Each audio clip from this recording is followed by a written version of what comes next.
Assalamualaikum warahmatullahi wabarakatuh.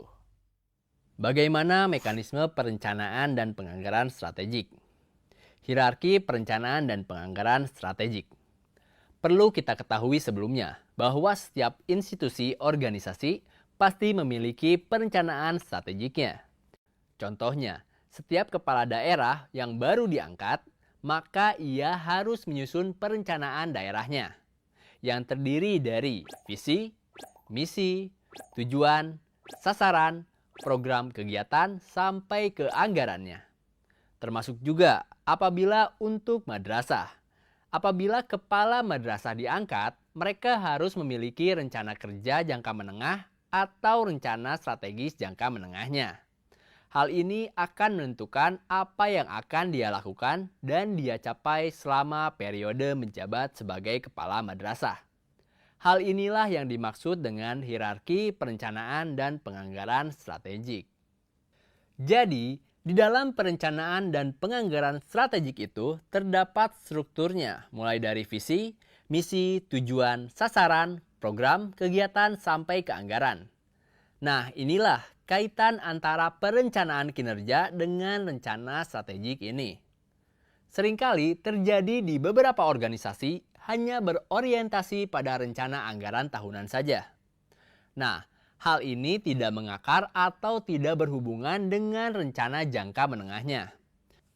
Kemudian, rencana tahunannya juga mungkin hanya disalin dari tahun sebelumnya. Hal ini menyebabkan menjadi agak sulit mengukur ketercapaian dari kegiatan atau program yang dilaksanakan pada tahun tersebut. Idealnya, harus mengikuti struktur seperti ini. Jadi, visi kemudian dijabarkan menjadi misi yang kemudian dijabarkan menjadi beberapa tujuan. Kemudian, tujuan itu dijabarkan menjadi sasaran. Kemudian, menjadi beberapa program yang dibutuhkan untuk mencapai sasaran itu. Lalu, beberapa kegiatan yang dibutuhkan untuk mencapai target dari programnya. Setelah itu, barulah dapat dihitung anggarannya. Setelah semuanya lengkap, mulai dari visi, misi, tujuan, sasaran, program, kegiatan, dan anggaran termasuk target kinerja yang akan dicapai di masing-masing tahapan, barulah hal tersebut menjadi kerangka pengeluaran jangka menengah dari suatu instansi. Seharusnya, apabila untuk madrasah, ini masuk ke dalam rencana kerja jangka menengahnya madrasah atau RJKM-nya madrasah. Berdasarkan hal tersebut, baru kemudian di breakdown menjadi tahun pertama, tahun kedua, tahun ketiga, dan tahun keempat. Apabila untuk kepala madrasah periodenya adalah 4 tahun, maka itu perlu untuk diuraikan menjadi rencana tahunan selama 4 tahun. Kemudian juga dengan adanya hierarki ini, maka akan terlihat dengan jelas kegiatan mana untuk mencapai program, sasaran, tujuan, dan visi misi yang mana. Sebagai contoh, dengan kode yang ada bisa dilihat kegiatan 1 untuk mencapai program 1. Untuk mencapai 1, untuk mencapai tujuan 1, kemudian tujuan 1 itu dicapai dengan 2 sasaran, yaitu 1A dan 1B. Kemudian 1A itu terdiri dari beberapa program dan terdiri dari beberapa kegiatan. Dengan adanya hierarki ini akan mempermudah untuk menghitung dan mencapai tujuannya. Misalnya, untuk sasaran 1 dibutuhkan sekian program, kegiatan, dan anggaran. Sehingga nanti setelah kita mendapatkan secara keseluruhan hierarki, kita akan tahu untuk mencapai visi dan misi kepala madrasah berapa biaya yang dibutuhkan selama 4 tahun periode jabatan kepala madrasah yang bersangkutan. Hal ini menjadi penting dikarenakan tidak hanya menyusun perencanaan anggaran tahunan saja, tetapi harus mulai dari rangka perencanaan anggaran jangka menengahnya. Apabila kita menghubungkan antara rencana strategis dengan indikator kinerja, maka hubungannya akan seperti ini. Yang paling bawah ada kegiatan yang berhubungan dengan output. Jadi kegiatan dicapai untuk mencapai output.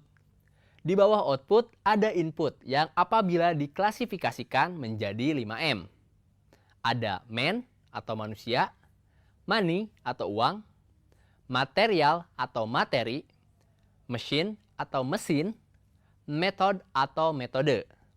Jadi, input itu tidak hanya money atau uang, tetapi ada input-input lain yang harus dipertanyakan dan diperhitungkan. Tidak hanya kuantitasnya, tetapi juga kualitasnya. Input sampai kualitas itulah yang akan menentukan kualitas dari output dari suatu kegiatan. Kemudian outcome ada di level program, karena outcome akan dicapai dari beberapa capaian dari kegiatan. Kemudian dari outcome itu naik ke atasnya, baru dapat diperhitungkan benefit atau manfaat yang akan dicapai dari outcome tersebut. Biasanya hal tersebut berada pada level misi. Kemudian finalnya adalah impact atau dampaknya. Terkadang memang agak sulit untuk menentukan waktu dari ketercapaian benefit atau impact. Maka dari itu, dalam dokumen penganggaran hanya muncul sampai ke outcome saja, karena hal tersebut yang lebih mudah untuk diukur. Kemudian ada satu rumus penting juga dalam menentukan visi, misi, program, kegiatan, dan indikatornya, yaitu dengan kriteria SMART. SMART terdiri dari S yang artinya spesifik, M yakni measurable yang diartikan sebagai dapat diukur, A attainable artinya bisa dicapai, R realistic, T time bound yang memiliki target waktu, dan S support to goal yang artinya mendukung tujuan.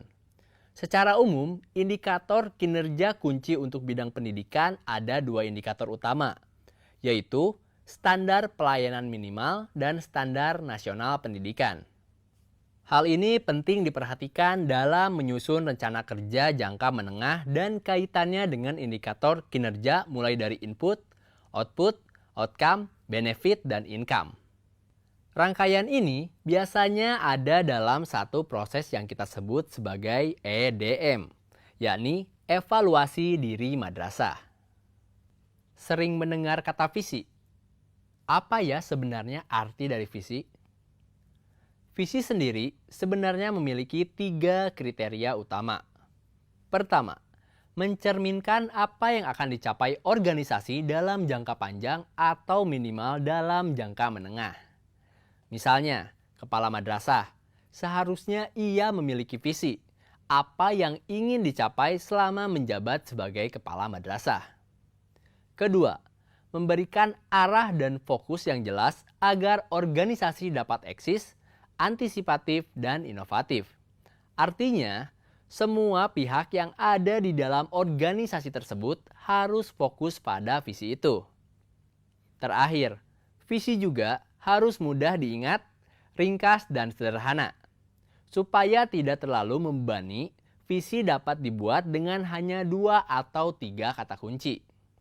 Misalnya, untuk madrasah, ingin menjadikan madrasah yang berprestasi, berbasiskan iman dan takwa. Setelah ini, baru didefinisikan berprestasi itu apa definisinya, dan bagaimana ia dapat dihasilkan. Definisi ini yang perlu untuk dikonkretkan dan diberikan ukuran dalam bentuk kuantitatif. Misalnya, yang dimaksud dengan berprestasi itu adalah nilai rata-rata kelasnya adalah 8. Lalu, untuk iman dan takwa, indikatornya berupa pemahaman siswa mengenai agama Islam dan segala macamnya yang bisa diukur atau dites. Setelah mengetahui visi, bagaimana cara menetapkan misi? Ada beberapa kriteria untuk menetapkan misi. Pertama, misi itu dibuat untuk menetapkan kerangka tujuan dan sasaran yang akan dicapai. Jadi, tujuan dan sasaran itu memiliki penanda. Sudah sampai di manakah kita? Kedua, visi akan dicapai melalui beberapa misi. Ketiga, misi mendukung pernyataan visi. Keempat, menjelaskan tujuan organisasi. Kelima, idealnya tidak lebih dari 3 pernyataan, tapi bergantung terhadap kata kunci dari visi. Seharusnya, misi menjelaskan per kata kunci dari visi. Contohnya, Visi menjadikan madrasah yang berprestasi berdasarkan iman dan takwa. Terdapat dua kata kunci, yakni berprestasi dan iman dan takwa. Maka dari itu, misinya minimal terdiri dari dua itu. Apabila lebih dari dua itu, maka menjabarkan semuanya akan lebih panjang lagi. Jadi, idealnya mungkin tidak lebih dari 3 pernyataan visi. Setelah misi adalah menetapkan tujuan. Apabila kita dalam perjalanan kita akan tahu udah sampai di kilometer berapa, sama seperti di tujuan kita akan memiliki tujuan tahun pertama apa, tahun kedua apa, dan seterusnya.